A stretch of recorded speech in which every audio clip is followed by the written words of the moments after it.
আমি বাংলাদেশের হিরো, মুই কি হনুরে। কিন্তু যখন অনার্স শেষ হয়ে যায়, অনার্স শেষ হওয়ার পর যখন ঢাকা বিশ্ববিদ্যালয় থেকে বের হয়, তখন চাকরি নাই। কেন? এখনো যারা তোমাকে চাকরি দিবে তারা বোকা নয়, তারা তোমার সার্টিফিকেট দেখার আগে তুমি যোগ্য কিনা তা দেখবে। যোগ্যের সাথে যদি সার্টিফিকেট হয় ফালিল্লাহিল হামদ, কিন্তু আগে দেখবে তুমি যোগ্য কিনা। যোগ্যতা হচ্ছে এমন জিনিস, মানুষের যদি যোগ্যতা থাকে, একটাও যদি সার্টিফিকেট না থাকে, তো তার যোগ্যতা তাকে আসমানে পৌঁছিয়ে দিবে। এই জন্য তোমাকে যোগ্যতা অর্জন করার চেষ্টা করতে হবে, যোগ্য হওয়ার চেষ্টা করতে হবে। আর সার্টিফিকেট যদি লাগেই, তাহলে শুধু আলেমের জন্য ভালো সার্টিফিকেটের চেষ্টা করতে হবে। ধোকায় থাকা যাবে না, ধোকায় থাকলে পরবর্তীতে আফসোস করতে হবে। ছাত্রদের উদ্দেশ্যে আলোচনার শেষাংশে, আলোচনা লম্বা করব না, ছোট করব, আলেম হওয়ার পদ্ধতি তো বলে দিলাম যে আলেম তুমি কিভাবে হবে।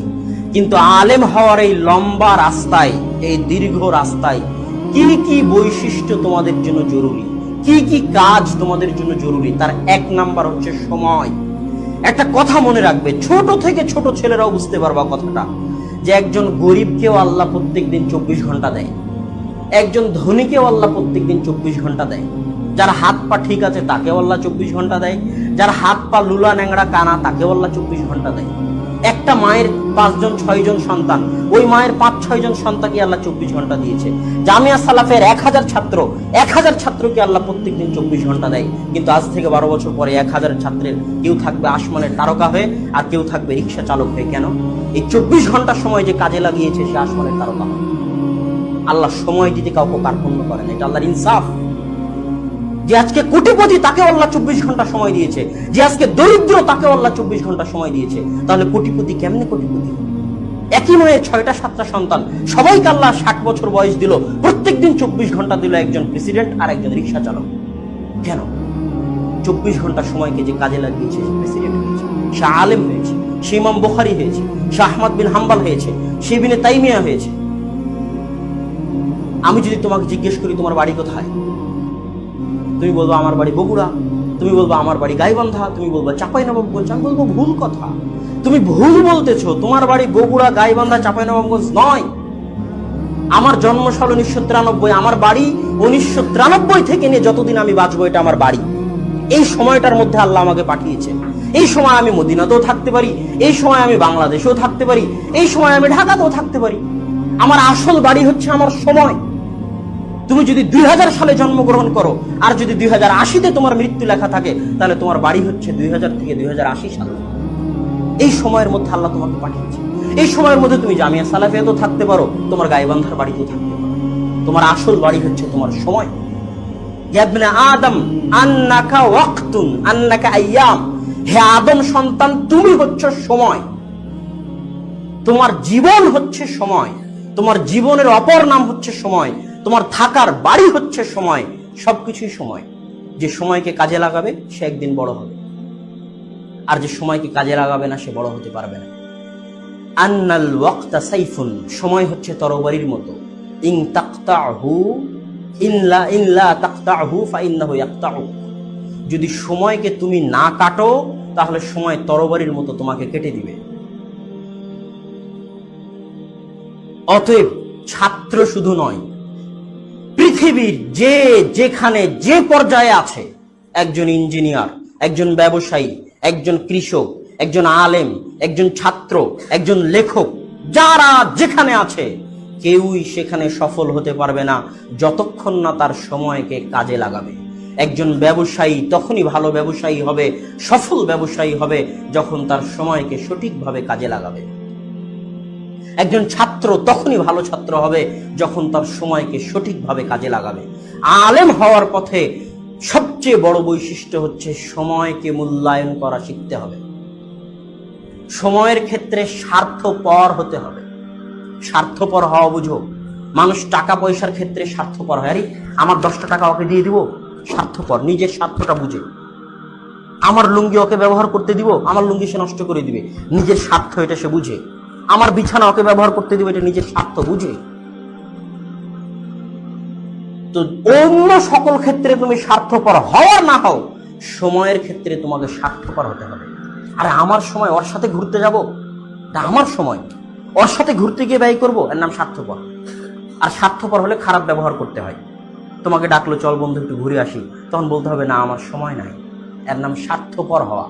সময়ের ক্ষেত্রে যে যত স্বার্থপর সে তত সফল। সময়ের ক্ষেত্রে তোমাকে নিজের স্বার্থটা আগে বুঝতে হবে। আজকে যে বন্ধু আছে কালকে সে থাকবে না। যত সময় যাবে তত বুঝতে পারবা যে যত স্বার্থপর সময়ের ক্ষেত্রে সে তত সফল। সময়ের ক্ষেত্রে আরো একটা জিনিস মাথায় রাখতে হবে, টাইম ম্যানেজমেন্ট। আমি যদি এখানে টাকার নোট ছিটিয়ে দিই আর টাকার পয়সা ছিটিয়ে দিই, তো একটা ছাত্র শুধু পয়সাগুলো কুড়ালো, একই সময় লাগতেছে, আর একটা ছাত্র শুধু নোটগুলো কুড়ালো, একই সময় লাগতেছে। সময় একই, দুইজনই 10 ঘন্টা যাবত একজন নোট কুড়ালো আর একজন পয়সা কুড়ালো। যে পয়সা কুড়িয়েছে সে 10 ঘন্টা পয়সা কুড়িয়ে 100 টাকা জমা করতে পারবে কিনা সন্দেহ, আর যে নোট কুড়িয়েছে সে 10 ঘন্টা পরিশ্রম করে কয়েক লক্ষ টাকা কুড়াতে পারে। একজন কাঠুরিয়া মাঠে জঙ্গলে কাঠ কাটতে গেল, দুইজনই 2 ঘন্টা যাবত কাঠ কাটলো, একজন আর একজনের চেয়ে বেশি কাঠ কেটেছে, অথচ 2 ঘন্টা দুইজনই দিয়েছে। কেন? একজনের কুড়ালে ধার ছিল আর একজনের কুড়ালে ধার ছিল না। টাইম ম্যানেজমেন্ট শিখতে হবে। তুমি কি কুড়াবা, কি নিবা, কি সংগ্রহ করবা, এটা তোমাকে জানতে হবে। সবচেয়ে যেটা বেশি যোগ্য, সবচেয়ে যেটা বেশি ভালো, সবচেয়ে যেটা বেশি প্রয়োজনীয় সেটা নিতে হবে। এই পৃথিবী হচ্ছে প্রতিযোগিতার জায়গা, বিশেষ করে বাংলাদেশের মতো দেশ হচ্ছে প্রতিযোগিতার জায়গা। তুমি যদি সামনে না বাড়ো তাহলে পিছনে যে আছে সে তোমাকে পা দিয়ে পিছিয়ে সামনে চলে যাবে। প্রত্যেক সেকেন্ডে প্রতিযোগিতা হচ্ছে একজনের সাথে আর একজন। যে যার সময় যত কাজে লাগাচ্ছে সে আর একজনকে পিছনে ফেলে তত আগে চলে যাচ্ছে, আর যে যার সময় যত নষ্ট করতেছে সে আর একজনের থেকে তত পিছিয়ে পড়ে যাচ্ছে। এই জন্য সালাফে সালেহিন সময়কে খুব মূল্যায়ন করতেন। শাইখুল ইসলাম ইবনে তাইমিয়া রাহিমাহুল্লাহ যখন বাথরুমে যেতেন, তার জীবনীতে লেখা আছে, তখন বাইরে তার পৌত্র বা তার ছাত্রকে দাঁড় করিয়ে দিয়ে বলতেন, তুমি বইটা জোরে জোরে পড়ো যেন আমি বাথরুমে বসে ওই বইয়ের পড়া শুনতে পাই। ইমাম নববী রাহিমাহুল্লাহ দিনে শুধু একবার খেতেন, অল্প। কেন? বেশি খেলে বাথরুমে যেতে হবে, আর বাথরুমে গেলে সময় নষ্ট হবে। এই জন্য একবার খেতেন, অল্প খেতেন। ইমাম নববী রাহিমাহুল্লাহ 2 বছর টানা 2-3 বছর পিঠ বিছানায় রাখেননি। কেন? আল ইলমু লা ইউতিকা বা'দাহু ইল্লা আন তু'তিকা কুল্লাহু আন তু'তিহি কুল্লাকা। জ্ঞানকে যদি তুমি সব কিছু দিয়ে দাও তাহলে জ্ঞান তোমাকে সামান্য কিছু দিবে। ইহইয়া ইবনে মাঈন একজন বড় মুহাদ্দিস, তার পিতা তার জন্য 10 লক্ষ দিনার ছেড়ে গেছিলেন। পুরো 10 লক্ষ দিনার সেই কালে, মানে এই কালে 100 কোটি পার, পুরো 100 কোটি টাকা তিনি জ্ঞান অর্জনের পিছনে ব্যয় করেছেন। তো জ্ঞান অর্জনের পিছনে ব্যয় করতে করতে করতে করতে তার কাছে জামা কেনার মতো টাকা ছিল না, স্যান্ডেল কেনার মতো টাকা ছিল না। যখন তুমি জ্ঞানকে সব দিয়ে দিবে, ধন সম্পদ, টাকা পয়সা, সময়, শ্রম, তখন জ্ঞান তোমাকে অল্প কিছু দিবে। আল ইলমু লা ইয়াতি বিরাহাতিল জিসম। শরীরের আরামে জ্ঞান আসে না, শরীরকে কষ্ট দিলে জ্ঞান আসে। আরো একটা জিনিস মনে রাখবে, সাময়িক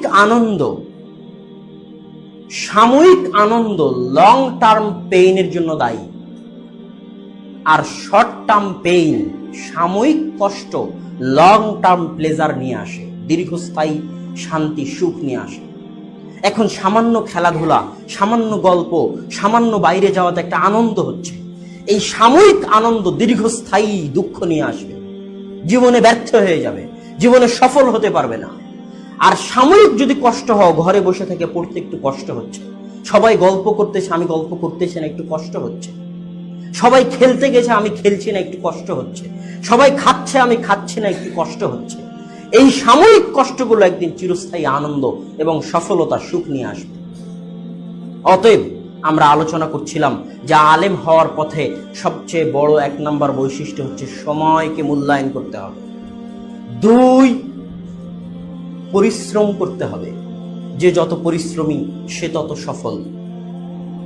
3, দীর্ঘদিন পড়াশোনা করতে হবে, লেগে থাকতে হবে, শুরু করলে ছাড়া যাবে না, লেগে থাকতে হবে অল্প করে হলেও। 4, জুনুন, পাগলামি থাকতে হবে। একজন মা যদি তার সন্তানকে হারিয়ে দেয়, তাহলে ওই সন্তানকে পাওয়ার জন্য মা যেমন পাগল হয়ে যায়, ইলমের জন্য যে এরকম পাগল হতে পারবে সে আলেম হবে। জুনুন, ইলমের জন্য পাগলামি, ভালোবাসা থাকতে হবে যে আমি ইলম অর্জন করেই ছাড়বো। একটা মানুষকে আমি যদি তোমাকে পানির মধ্যে ডুবিয়ে ধরি, পদ্মা নদীতে যদি তোমাকে ডুবিয়ে ধরি এবং তোমাকে ডুবে ঠেসে ধরে আছি, মনে করো, কল্পনা করো যে আমি তোমাকে পদ্মা নদীতে পানিতে ডুবিয়ে ঠেসে ধরে আছি, এখন পদ্মা নদীর ওই পানিতে তুমি ডুবে মারা যাচ্ছ অথবা ওই সমুদ্রে তুমি হাবুডুবু খাচ্ছ। এখন বাঁচার জন্য যেমন তুমি পাগল হয়ে গেছো, জান প্রাণ দিয়ে ছটফট করতেছো, যে ইলমের জন্য এরকম পাগল হতে পারবে সে আলেম হবে। কথা মনে হয় বুঝাতে পারি। জুনুন থাকতে হবে ইলমের জন্য, পাগল হয়ে যেতে হবে ইলমের জন্য, তাহলে আলেম হবা, জ্ঞানী হবা। সর্বোপরি উস্তাদ এবং শিক্ষকদের দোয়া থাকতে হবে। সম্মানিত ছাত্র ভাইদের নিকটে আমি অনুরোধ করব, আল্লাহ সুবহানাহু ওয়া তাআলা যেন আমাদেরকে আমাদের নিজেদের সময়কে মূল্যায়ন করত, সালাফে সালেহিনকে রোল মডেল হিসেবে গ্রহণ করত, অত্যাধিক পরিশ্রম করার মাধ্যমে আলেম হওয়ার তৌফিক দান করেন। আল্লাহুম্মা আমিন।